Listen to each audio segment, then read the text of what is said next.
अगर आपको भी ये लगता है कि ऑर्गेनिक फूड पेस्टिसाइड फ्री होते हैं और उसकी वजह से वो ज़्यादा हेल्दी होते हैं और नॉर्मल फूड इतने ज़्यादा हेल्दी नहीं होते as compare to organic food, तो आप लोग गलत सोचते हैं।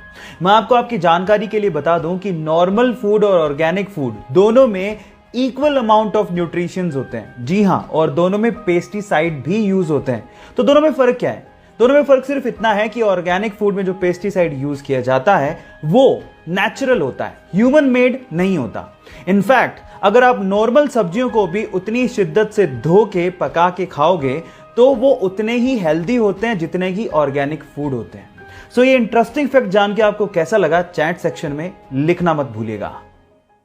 आप लोगों ने लाइफ इंश्योरेंस, हेल्थ इंश्योरेंस और ऐसी बहुत सारी इंश्योरेंस पॉलिसीज के बारे में सुना होगा। जब आपको इन चीजों में नुकसान हो जाए तो आप कंपनी से क्लेम कर सकते हैं और वो आपको बदले में पैसा देती है।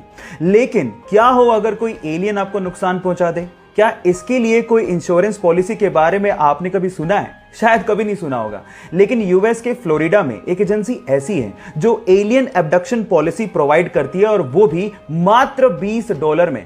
इसका मतलब यह है कि अगर कोई एलियन आपको किडनैप करके ले जाए तो आपकी लाइफ इंश्योर्ड होगी।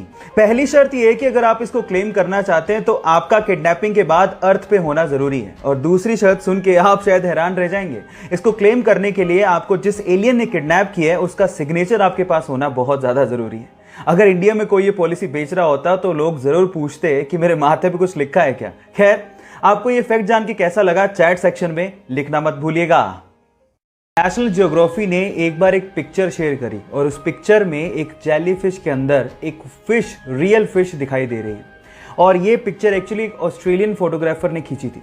अच्छे से जांच करने पर पता लगा कि जेलीफिश ने उस फिश को खाया नहीं था, बल्कि वो फिश अपनी मर्जी से जेलीफिश के अंदर गई थी। जी हाँ, अक्सर अमूमन समंदर के अंदर फिश ऐसा करती हैं, वो जेलीफिश के अंदर जाती हैं अपने आप को प्रोटेक्ट करने के लिए ताकि प्रेडेटर्स उन्हें खा नहीं लें। है ना ये अमेजिंग?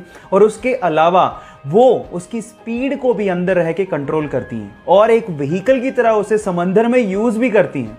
ये तो बहुत ही अमेजिंग नजारा है और ये पहली बार नेशनल ज्योग्राफी ने दिखाया था। ये इंटरेस्टिंग फैक्ट जान के आपको कैसा लगा चैट सेक्शन में लिखना मत भूलिएगा।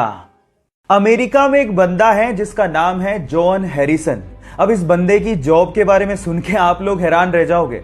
ये बंदा अमेरिका की एक बड़ी आइसक्रीम कंपनी में आइसक्रीम टेस्टर की तरह काम करता है।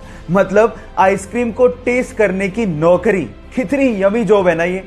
मैं आपको आपकी जानकारी के लिए बता देता हूं कि इनकी जीभ को इतना वैल्यूएबल माना गया है कि यही बंदा आइसक्रीम को टेस्ट करके बताता है कि कौन सी आइसक्रीम मार्केट में चलेगी और कौन सी आइसक्रीम मार्केट में नहीं चलेगी। इसी के चलते उनकी जीभ का 7 करोड़ रुपए का इंश्योरेंस तक करवाया गया है। ये वियर्ड सी जॉब के बारे में सुन के आपको कैसा लगा चैट सेक्शन में लिखना मत भूलिएगा। गाइज, आप लोग जीमेल तो इस्तेमाल करते होंगे, तो मैं आपको जीमेल के बारे में एक इंटरेस्टिंग चीज बताता हूं। जीमेल में ना एक कॉन्फिडेंशियल मोड होता है जिसे अगर आप ऑन करके किसी को भी मेल भेज रहे हो तो वो बंदा जिसने आपके मेल को रिसीव किया है वो ना तो कभी उसे फॉरवर्ड कर पाएगा ना ही कभी उसे प्रिंट कर पाएगा। इनफैक्ट आप अपने मेल के लिए एक एक्सपायरी डेट भी सेट कर सकते हो। मतलब ये है कि उस एक्सपायरी डेट पे वो मेल रिसीवर एंड से ऑटोमेटिकली डिलीट भी हो जाएगा। ये फैक्ट जान के आपको कैसा लगा चैट सेक्शन में लिखना मत भूलिएगा।